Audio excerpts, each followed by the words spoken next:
Welcome to the Lesbian Romantic Podcast. This is... this happens now and then. This is Connection Revealed, Part 4. September 20th, 2063. San Francisco, Fire Blue Territory, North American Province. 3:30 a.m. local time.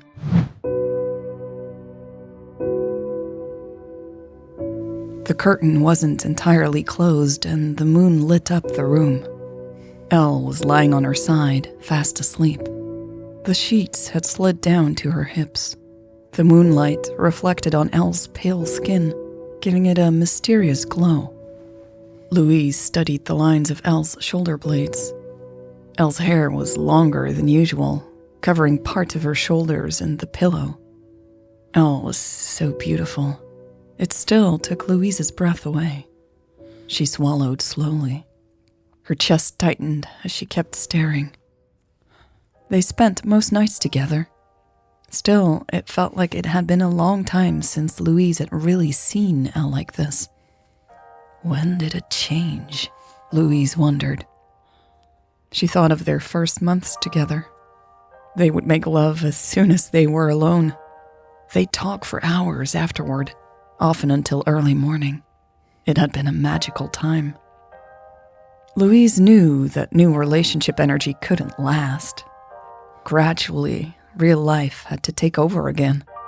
Still, they'd been so focused on each other for a long time. They'd kept in touch throughout the day whenever they were at work, and spent all of their free time together. Lately, though, something had changed. When they were together, Elle was often distracted. Louise was too, if she was honest. She'd find herself thinking about work over dinner rather than listening to Elle talk about her day. When they went out on a date, their conversations were often about the daily grind of work. It would take a while, or some distraction in the shape of a movie or a book, before they'd talk about the more essential things in life. In bed, they'd cuddle and then fall asleep. Sometimes they even skipped the cuddling. They rarely made love like they used to. Again, it wasn't just Elle. Louise, too, rarely took the initiative. Louise cleared her throat. Part of her hoped that Elle would hear it and ask why she was awake, but Elle stayed perfectly still. Her ribs moved up and down at the same slow pace as before. Louise tried again, clearing her throat a little louder. Nothing. I miss you, she thought, sighing.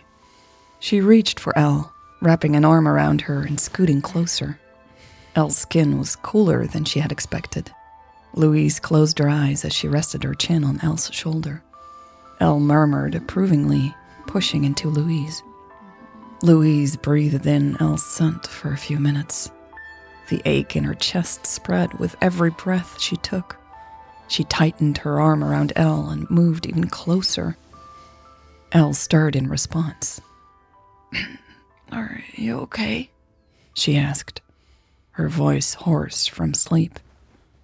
Louise didn't know what to say. Was she okay? She didn't feel okay. How to express her feelings when she wasn't even sure what they were? She considered telling Elle that she missed her, but wasn't sure how that would sound. Louise missed spending time together like they used to. She missed feeling all that wonder and amazement whenever she watched Elle tell a story. She missed seeing those same feelings in Elle's eyes. Maybe she could suggest they go on a date. They could go do something they both loved, like a walk on the beach or a bike ride to the bridge around sunset. It would be just the two of them. Louise could perhaps think of a surprise, too, like a picnic. Her lips parted. She was scared to suggest the date for some reason. It felt more important than usual. What if Elle wasn't as enthused by the idea as Louise was? What if she didn't realize how important this was? Louise started anyway. Maybe we can go on a date tomorrow or the day after. Elle murmured sleepily. Louise wasn't sure if that was a yes or a no. Maybe Elle was thinking about it? Louise's heart raced. When no reply came, Louise tried again. Maybe the beach, she croaked. But Elle had already fallen back asleep. Louise could feel the rhythm of Elle's breathing against her chest, slow and steady. Louise pressed her lips together. She felt tears stinging at the back of her eyes. Louise tried not to cry. She didn't want to wake Elle. It would be best if she calmed down and fell asleep. Things would probably feel better in the morning. They'd get up and have a quick breakfast together. Then they'd be off to work. That's just life, Louise told herself. September 20th, 2063. White Sands Army Base, New Mexico, North American province. 6:30 a.m. local time.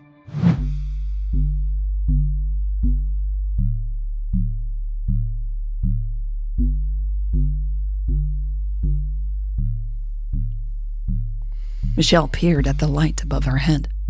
The engineers had told her the power was fully restored, but she was sure something was off still. She narrowed her eyes and waited. Michelle was in full uniform and she was on her way out. Yesterday had been a clusterfuck of a day and she wanted an early start. She needed to deal with the security breaches related to the power outage. But while she was getting ready, the light in the bathroom had flickered again. That wasn't surprising in itself. She hadn't gotten around to letting maintenance know. She had more pressing things to do. But then, just as she was about to exit her front door, she had noticed a slight flicker in the light of her hallway as well.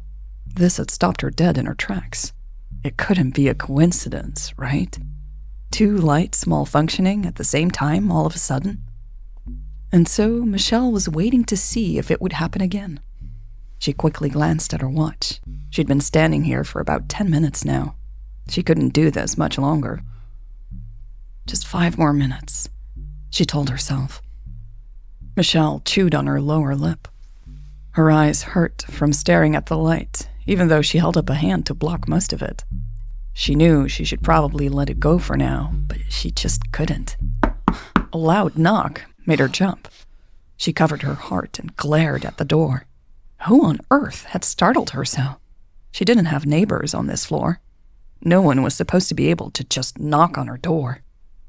"Activate front door camera," she said softly. Her home system instantly responded. The screen of her watch lit up with a video stream. A woman was standing in front of the door. Michelle tilted her head. The visitor looked familiar, but she still couldn't quite place her. The 30-something was wearing civilian clothes. Her unruly shoulder-length hair looked black on the monitor, but could be dark brown too. It looked like she was carrying a tablet under her arm. Michelle's heart skipped a beat when the woman looked up into the camera. Her eyes were beautiful, even on a screen. Long eyelashes accentuated big, light brown eyes. It was like staring at Bambi. "Hello?" the visitor yelled, knocking on the door again. This made Michelle snap out of her daze. "I need to talk to you," the visitor demanded. Michelle had had enough of this. Who the hell did this lady think she was? She pulled open the door abruptly, ready to yell. But before she could get a word out of her mouth, recognition finally fully kicked in. "You have a serious problem with the power supply," Jade Turner said, her Bambi eyes fixed on Michelle's. Michelle bristled. "The power has been restored," she said defensively. "How did you get in?" she continued. Turner interrupted her. "The cells are no longer charging," she said, stepping forward. "If there is another power outage, we'll have less than a week of backup power. You need to listen to me." Her face was close to Michelle's now. "What are you talking about?" Michelle asked, stepping back. "Keep your distance, or I'll have you arrested." Turner stopped and raised her hands. "I came here because you've always refused to meet me." Michelle huffed. "Because you're a walking security breach." as illustrated right here and now. The corners of Turner's lips curved up a little. You have a point.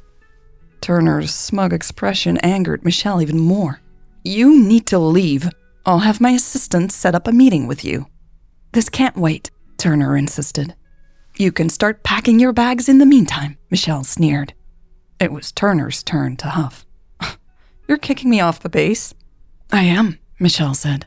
You're a danger to everyone living here. Fine, Turner said, smile gone. She shrugged. Have fun living in the dark. She turned around and started walking away. Michelle stood nailed to the floor. Turner was as unpredictable as she was unruly. Michelle felt like she had just stepped off of a roller coaster. Her mind struggled to process everything Turner had said. Wait, she yelled at the scientist. Turner, come back here. Turner stopped, but didn't turn around. I don't take orders from you, she said. Michelle's nostrils flared. Technically, Turner was right. As a civilian, she didn't have to take orders from Michelle. But she did have to abide by Michelle's rules for civilians on the base. What did you say about the cells? Michelle asked, using every bit of restraint she had.